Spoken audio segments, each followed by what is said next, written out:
Si Vic ay nakabili ng isang aparato na kung saan ay ginawa siyang sobrang liit, naging kasing laki lang na niya ang isang tipaklong. Kasama ng magkapatid na mga oso, nilakbay nila ang buong gubat na puro panganib para lang makauwi sa kanila at maibalik ang dati nilang laki. Ngayong araw, ikikwento natin ang istorya ng Bunny Bears the Big Shrimp. Nagsimula ang pelikula na may binubuong makina si Vic at ilang sandali, inihanda na niyang buksan ito at naglagay din ng tinapay sa may lamesa. Sa test number 99, excited siyang makita ang magiging resulta at naglabas yung aparato ng malakas na liwanag na sumira din sa buong bahay. Naiwang tulala ang bida dahil hindi tagumpay ang kanyang eksperimento, pagkatapos ay tinignan niya ulit yung blueprint kung saan siya nagkamali. Pakiramdam naman niya ay merong umaaligid sa labas pero nung lumabas siya, wala naman siyang nakita kundi ibon lang. Sinarado niya ang pintuan pero merong oso pala ang nagtatago sa likuran niya. Tumingin siya kung saan-saan, pero ang maliksing hayop ay laging nakatago lang sa likod nito nang walang ingay, hanggang aksidenteng matamaan ito ng kanyang wrench. Nakilala niya ito bilang si Briar, at nakita rin niya ang kapatid na si Bramble na ngayon ay pumasok sa bintana. Ang pakay pala nila ay sirain ang makina na ginagawa ng bida, dahil akala nila ay gagamitin niya itong pamputol ng mga puno sa gubat. Pagkatapos nilang atakihin si Vic, tutuluyan na sana nila yung device pero ipinaliwanag niya na ito ay isa lang pampalaki na makina. Nung nakaraan, nakipag-usap siya sa isang salesman at sinabi sa kanya ang tungkol sa scientist na si Nikola Tesla at mga imbensyon nito. At ang pinakamahusay sa lahat ng nalikha niya ay itong aparato na nasa harap nyo. Na nagagawang palakihin ang mga tinapay, itlog na pwedeng gawa ng pinakamalaking omelet, o kaya na may isang stick na pwedeng maging puno agad. Pinaniwalaan ito ng sobra ni Vic kaya agad niya itong binili sa tuso na lalaki. Pagkatapos niyang paalisin ng bahay ang magkapatid na oso, ay nakatanggap siya ng tawag sa kanyang nanay at nalaman na darating pala ang kanyang ama para bisitahin siya. Sa train station, dumating ang nasabing tatay at sa sobrang tuwa nito ay binigyan siya ng mahigpit na yakap. Hindi sila masyadong close kaya sa bahay, ay tahimik lang sila at walang sinasabi. Kinabukasan, bumawi ang ama sa pagluto sa kanya ng paborito niyang ulam, nagduyan din sila sa may bakuran, at naglaro ng bola pagsapit ng hapon. Isang araw, pumasok yung ama sa garahe at napansin na sobrang makalat sa kwarto, kaya naisipan niyang linisin ang lugar. Pero pagkapasok ng anak ay nagulat ito nang makita siya. Magpapaliwanag na sana ang ama pero nadapa ito, sa may wire na nagsanhi ng paggalaw ng mga bagay-bagay sa paligid hanggang ang isang wrench ay aksidenteng napindot ang aparato. Tumira ito ng laser sa isang device at tumalbog yung ilaw pabalik sa makina. Pagkatapos mawala ng usok, hindi na rin makita yung makina, kaya nagpanik si Vic. Sinubukang magpaliwanag muli ng ama na maglilinis lamang siya, sabay ipinakita sa anak ang flashlight na paborito daw niya nung bata pa ito. Pero ang naalala lang ng bida ay yung nag-away sila, kaya nagalit siya at sadyang itinapon yung flashlight. Nasundan pa ito ng puro insulto sa ama dahil wala naman daw itong alam kung ano talaga ang gusto niya, at dahil sa bugso ng galit, sinabi niyang umalis na lang daw siya. Nalungkot ang tatay, at sinunod na lang ang kagustuhan ng anak. Balik kay Bramble, wala daw siyang makita na isda ngayon, na ipinagtaka ni Briar dahil dapat daw ay nagmamigrate ang mga yun dito ngayong araw ng taon. Umiyak ang kapatid dahil masarap pa naman daw yung salmon, pagkatapos ay meron silang narinig na paparating kaya nagtago muna sila.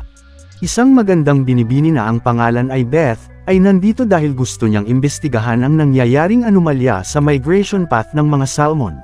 Samantala, nasa gitna ng gubat itong si Vic at ginamit yung flashlight kanina sa isang chainsaw at pinaliit ito.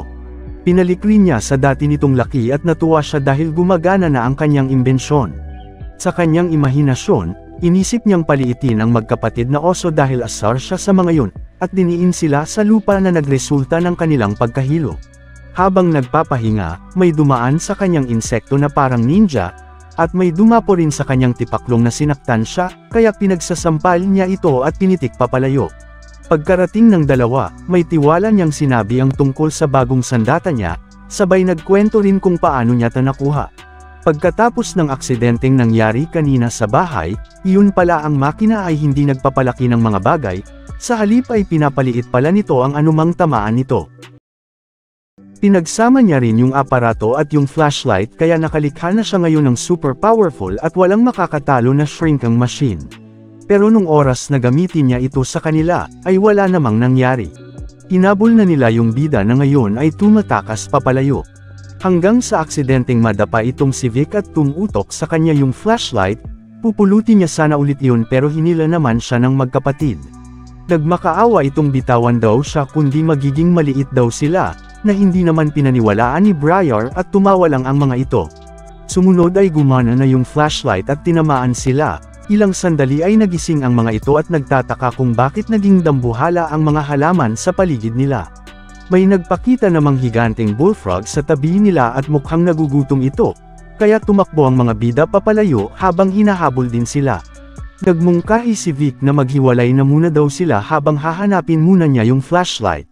Kinuha ng magkapatid ang atensyon ng amphibian para habulin sila, at tumalon-talon ito para makain si Bramble pero hindi siya mahuli kahit na anong gawin.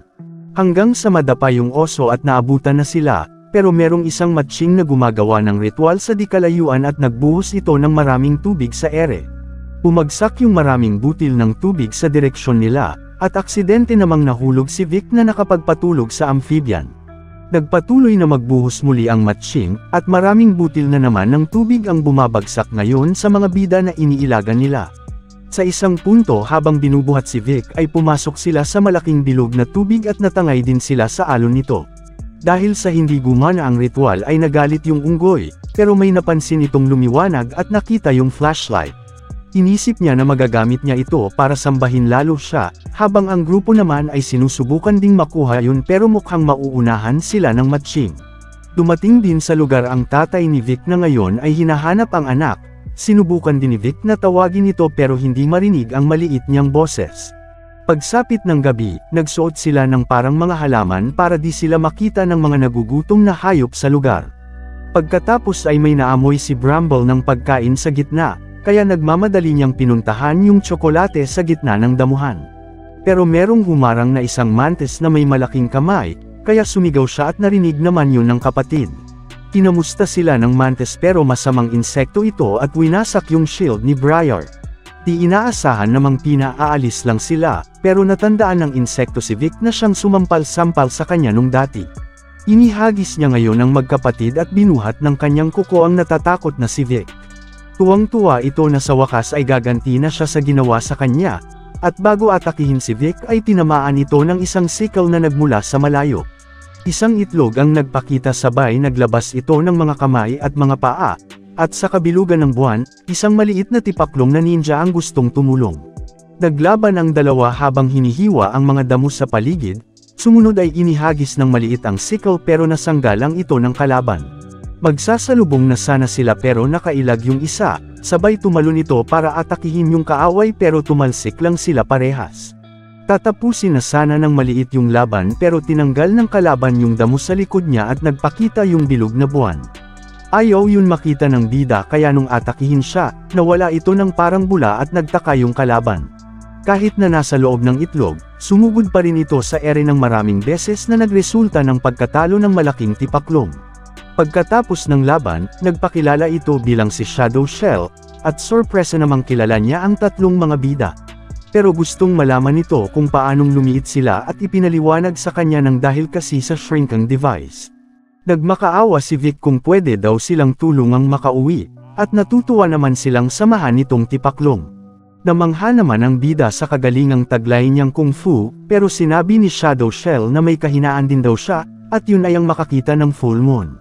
Pinakita ni Bramble yung bilog na buwan sa likod niya, at nung humarap dito yung tipaklong, pumasok ulit ito sa itlog at parang nakatulog na ng mahimbing.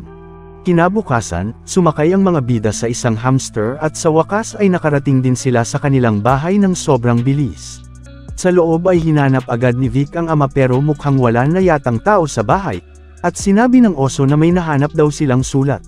Pinasa ito ng bida at nalaman niyang uuwi na pala ang kanyang tatay pabalik ng syudad, at humingi rin ng tawad sa anak kung meron man daw siyang nagawang mali.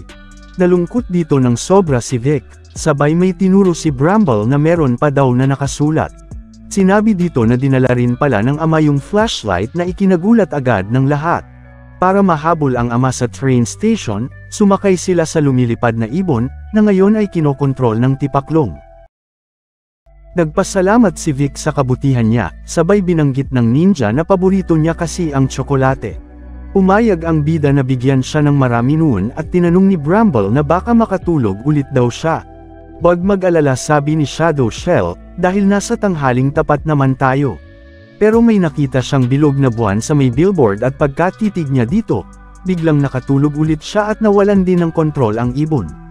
Ano na daw ang gagawin nila, sabi ni Vic, at nagmungkahi si Bramble kung magagawa daw nitong mag-drive ng kalapati. Sinubukan nga yun ng bida, pero sobrang bilis naman nilang bumaba sa lupa at nabunggo din sila sa may sampayan. Pagkatapos ay bumagsak sila sa may lamesa ng hapagkainan, kung saan may mga higanteng tao dito na tumitingin ngayon sa kanila. Yun pala, ang lahat ng mga ito ay nakatitig pala sa kanilang mga cellphone at ginamit nila ang mga gulay para tahimik silang makatakas. Pagkababa nila sa lupa, di inaasahang naanod sila ng malakas na tubig at nahulog silang lahat sa may imburnal. Nagpatuloy ang pagbagsak nila habang nilalagpasan ang mga tubo, maging ang mga nakaharang na mga sapot ay kumapit na sa kanila. Sa huli ay lumambitin ang mga ito na may bola ng sapot sa buo nilang katawan, at nadismaya si Vic dahil hindi na daw nila maaabutan ang tren ngayon. Bigla namang may nagpakita na isang higanteng gagamba na ngayon ay papunta sa direksyon nila. Kakainin na sana yung bida, buti na lang ay may dumating at iniligtas silang lahat. Tinira agad ito ng kalaban pero naharang lang ito ng isa pang lobster, sabay ng pagpapakita rin ng dalawa pang kasamahan na humagas sa gagamba papunta sa tubig. Isang grupo ng mga lobster ang nagpakita sa kanila sa liwanag, at namangha ng sobra dito si Bramble. Pagkatapos ay sinisingil sila ng mga ito ng pera, kaya tinanong ni Briar kung sino ba talaga sila. Nagpakilala ang mga ito bilang si Pierre ang leader, ang mataba ay si Gumpy, yung payat ay si Eugene, at yung maskulado naman ay si Baba. Para daw silang si Robin Hood at ang tawag sa grupo nila ay Spicy Boys. Pinagtawanan lang sila ng mga bida, kaya nagalit yung leader at sinigawan ang mga ito. Subalit mas marami pang mga gagamba ang dumating, kaya nawala ng tapang ang grupo na lumaban pa.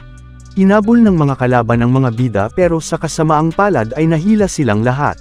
Buti na lang ay nagising si Shadow Shell na sinira ang sapot, at walang kahirap-hirap na tinalo ang lahat ng mga kaaway.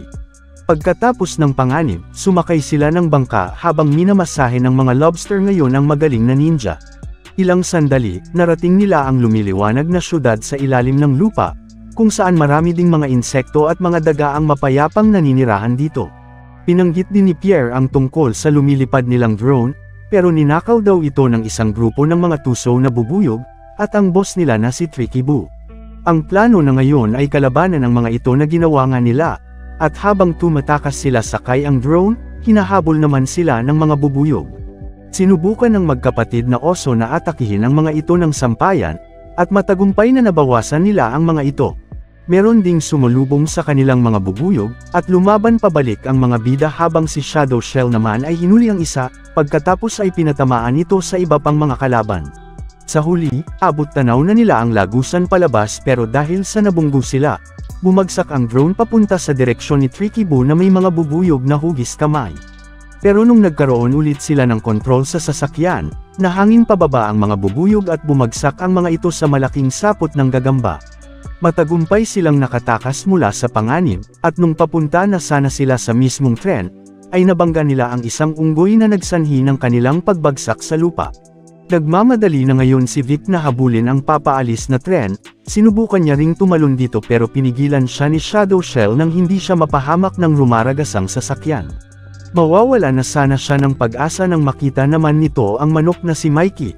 Pagkatapos ay hinahabol na ito ng tatay niya na hindi pa pala nakakaalis. Sumakay sila sa isang pusa para puntahan ang ama, at pagdating nito sa may iskinita, tinignan niya yung flashlight at aksidenteng napaliit nito ang sarili. Nagkita na sa wakas ang mag-ama, pero naabutan sila ng tagalinis dito at hindi sinasadyang na ilagay sila sa basurahan. Sumunod ay inihagi sila sa may garbage truck na agad namang sinusundan ni Shadow Shell at ni Mikey. Nung nagkamalay ang mga ito, naramdaman nilang inihuhulog sila sa tambakan ng basura, at binanggit ni Vic na kailangan daw nilang makita ulit yung flashlight. Ilang sandali, napansin ng tatay niya ang mga salmon sa tubig na hindi makatawid, dahil daw sa mga basurang nakaharang sa may ilog. Meron namang dumaang lalaki sa harapan nila at sila pala ang responsable sa nasabing problema. Nag-usap yung dalawa na dito nila tinatapon yung mga basura dahil wala silang mapaglagyan ng mga ito, kaya minungkahi ng ama na dapat daw pigilan itong masasamang loob. Una, pumasok sa bintana si Vic pagkatapos ay sinira niya ang mga wire ng makina ng sasakyan. Nagresulta ito ng pag-ilaw ng truck kaya ginamit niya ang pagkakataon na ito para kunin yung susi habang nasa labas sila. Sakto namang pinulot ng lalaki yung susi kasama yung bida, at nung tinitignan ito ng mabuti, hindi niya napansin si Vic dahil may manok sa likuran niya. Kinuha ng manok yung susi at tumakbo ito, iyon pala ay kasama si Shadow Shell na nakasakay kay Mikey. Si Beth ay nasa lugar din at kinuna ng litrato ang mga salarin para daw may ebidensya ito pagkatawag niya ng pulis. Nakasama rin ng mga bida ang magkapatid na oso, at niyakap yung ama dahil sa sobrang tuwa na ligtas siya. Nang makita nila yung flashlight, papunta na sana sila doon, pero binato sila ng bote ng kalaban kaya lahat sila ay napatalsik. Dumiretso sila sa rumaragasang tubig at sa dulo nito ay may humihigop na motor. Buti na lang ay nakakapit silang lahat sa may wire, na ngayon ay sinusubukang ihila ng tipaklong. Naisip naman ni Vic na puntahan yung flashlight at habang nahuhulog ito, na-switch on niya yung device pero kasama siyang nahulog sa tubig maging ang kanyang mga kasama.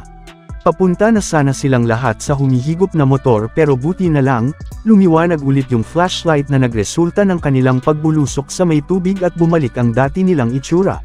Natapos ang pelikula sa paglinis nila ng mga basura sa ilog, at umagos na sa wakas yung tubig. Pagsapit ng umaga ay nakita na muli nila ang mga migrating salmon na dumadaan sa kanila, at natutuwang sumabay ang mag-ama sa paglundag ng mga ito gaya nung kabataan pa nila.